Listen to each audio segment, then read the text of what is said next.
Hello বন্ধুরা, আমরা কোথায় আসছি আর কী কারণে আসি এটা অনেকেই জিজ্ঞাসা করছো। তো কিভাবে জানলাম আমরা এটাও জিজ্ঞাসা করেছো।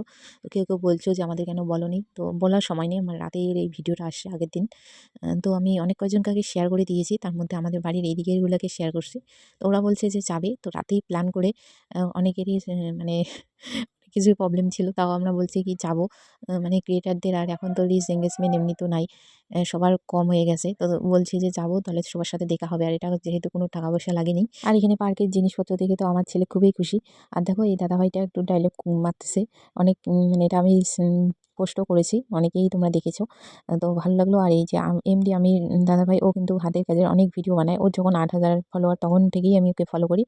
আর হচ্ছে এই দাদাভাইরা এদের তো চেনোই, ওরা কমেডিয়ান। তো এদেরও কিন্তু অনেকদিন থেকেই আমি ভিডিও দেখি। তো ওরা গ্রুপ পোস্ট করে দেখেই ওদের কিন্তু অনেক ভাইরাল। আর আমরা তো ওদের ভিডিও দেখেই ফেসবুক চালাচ্ছি। তবুও আমাদের এখনও সেরকম ফলোয়ার হয়নি। আর সবার সাথে দেখা করে অনেক ভালো লাগলো। আর এটা কিন্তু আমরা লাস্ট মুহূর্তে ওদের দেখা পেয়েছি। আর ওখানে ভিড় ছিল, তাই আমরা এইদিকে এসে ভিডিও করতেছি। যে দেখো অনেকেই আছে কিন্তু এখানে লাস্ট মুহূর্তে সবার দেখা পেয়ে খুব ভালো লাগলো। তো এখন বাড়ি যাব, তাই তাড়াহুড়া করে সবাই সবার সাথে সেলফি তুলে বাড়ি যাচ্ছি। তো ঠিক আছে, টাটা, বাই বাই।